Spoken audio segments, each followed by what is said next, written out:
today. Change the fog light assembly because this is full of water. I'm sure there is another solution, but this was more or less convenient. It's a genuine part from B&W, and after a good wash up and everything else, at least I'll have fog lights that don't have moisture in them.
So you've seen the clips, and you can see I have dyed the carpet inside the car. It was beige, and I dyed it black, and actually it's held up pretty well. That was about 2 years ago, I think. And I also painted these guys. So I dyed all this, which was beige, painted this satin black, painted this. Now all of that on the inside has held up pretty well, but where my feet go in and out, you can see scuff marks, and you can see the beige underneath. So I'm going to try a slightly different tactic this time. I'm going to sand this down, paint it, and then use clear coat, and hopefully that'll add an extra layer of protection on those side sill covers.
So while the paint is drying, I might as well show you what I've been using. So it's just from Halford's.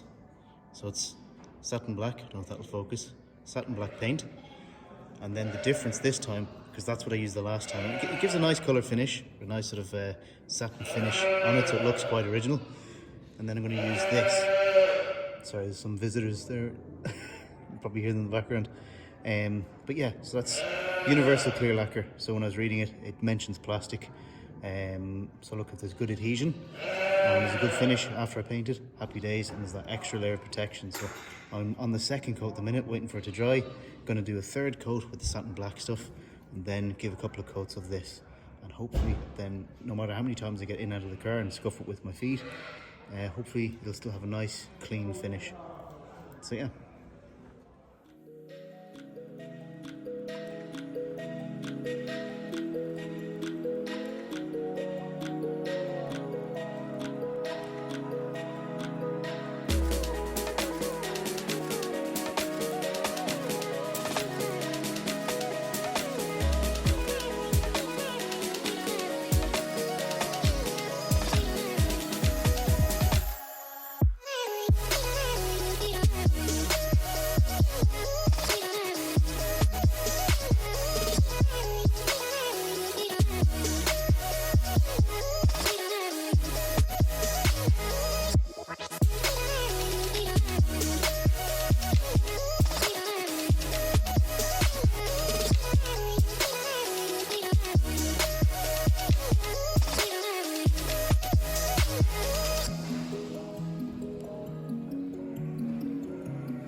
And that's it now dry.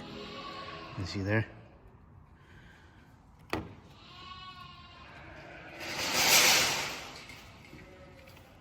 Yeah, so that's it dry now. Bit more glossy than I expected. I think I might try and do is get sort of a satin finish lacquer, if there is such a thing, and see if I can get a nice finish.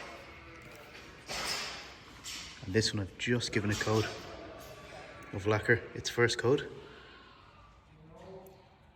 So you can see it looks kind of speckly, and then it dries in and gives a gloss finish. But I won't know until I put the two trims back into the car and then see how it looks.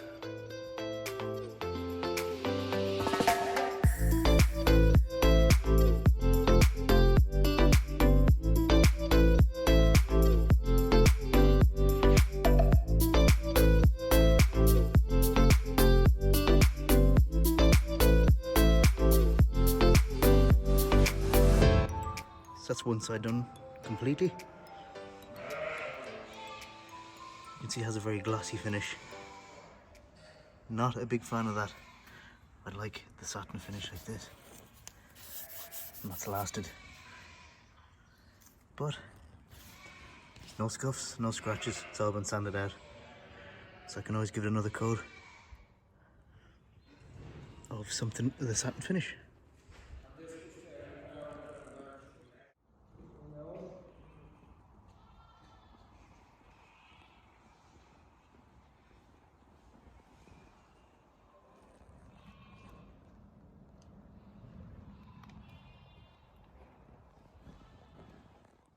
So yeah, I think that's a wrap for the day.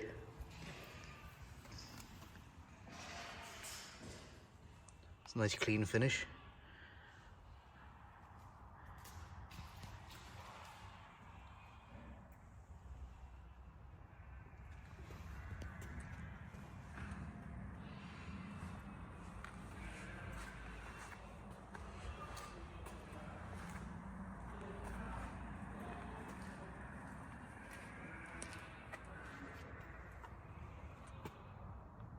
Yeah, looks good.